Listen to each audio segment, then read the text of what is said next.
ఇప్పటికే 400 ఎకరాలు ఆల్రెడీ మేము జీవో జారీ చేసిన వాళ్ళకి ఇష్యూ చేసిన వాటిని వెనక్కి ఇచ్చే ప్రసక్తి లేదు అని చెప్పేసి ఒకవైపు ప్రభుత్వం వాదిస్తోంది. అవి ప్రభుత్వ భూములే అని చెప్పేసి కొన్ని వర్గాలు కూడా వాదిస్తూ ఉన్నాయి. దాని పట్ల మీరు ఏమంటారు? ఎవరి ల్యాండ్ ఎవరికి ఇస్తున్నారండి? ఇష్టం వచ్చినట్టు. ఆ రోజు దామగుండం ఫారెస్ట్ గురించి, ఈ రోజు హెచ్సియు ల్యాండ్ గురించి, మొన్న పేద ప్రజల డెమాలిషన్స్ అయినాయి. ఎవరి ల్యాండ్ అండి? ఎవరిని అడిగిస్తున్నారు? ఏది ఎక్కడ అడిగారా? ప్రజలను అడిగారా? మీకు ఇది కావాలి అని మీరు అడిగారా? అడగరు. మీరు అడగరు కానీ దోచుకు తింటారు. కానీ స్టూడెంట్స్ బయటకు వస్తే మాత్రం వాళ్ళని రౌడీలాగా ట్రీట్ చేస్తారు. ఎవరిని అడిగి ఎవరి ల్యాండ్ ఎవరికి ఇస్తున్నారండి?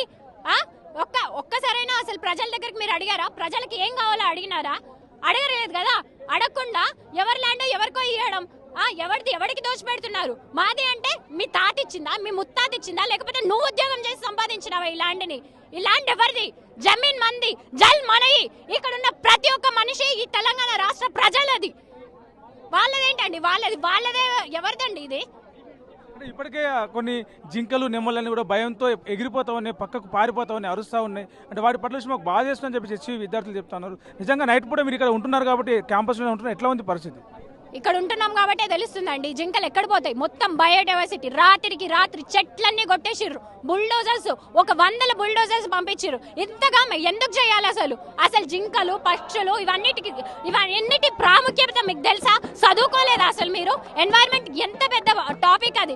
ఇప్పుడు ఢిల్లీలో ఏం జరుగుతుంది? యాక్చువల్గా నిజానికి మాట్లాడితే ఈ రోజు ఎయిర్ క్వాలిటీ ఇండెక్స్ ప్రకారం మనం పీల్చుకునేది గాలే కాదు, 2 సిగరెట్లతో సమానం. తెలుసా మీకు అది?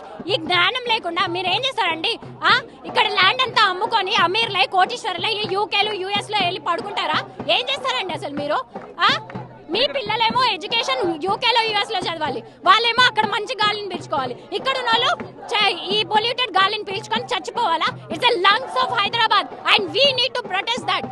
అంటే కాపాడుకోవడానికి మీరు ఇప్పుడు ప్రొటెస్ట్ చేస్తూ ఉన్నారు, రేపు లీగల్గా కూడా ఫైట్ చేస్తామని చెప్తున్నారు. ఫైనల్గా మీరు ఎలాంటి 400 ఎకరాలను కాపాడుకోవడానికి మీరు ఏం చేయబోతున్నారు? ఎలాంటి కాల్ తీసుకోబోతా ఉన్నారు? లీగల్లీ ఆల్రెడీ కోర్టులో కేసు ఉంది. ఆ కేసుని మీరు పట్టించుకోకుండా 3 డేస్ హాలిడేస్ అని చెప్పి ఆ 3 డేస్ లో డెమాలిషన్ చేసారు. అంటే మీకు న్యాయ వ్యవస్థ కూడా రెస్పెక్ట్ లేదా?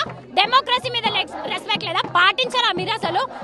అసెంబ్లీలో మాట్లాడినట్టు నిజంగానే రౌడీలాగా బిహేవ్ చేస్తున్నారు. ప్రపంచంలో ఏ మూల ఏ క్షణం ఏం జరుగుతుందో వేగంగా తెలుసుకోవడానికి తొలి వెలుగు వాట్సాప్ ఛానల్ని ఫాలో చేయండి.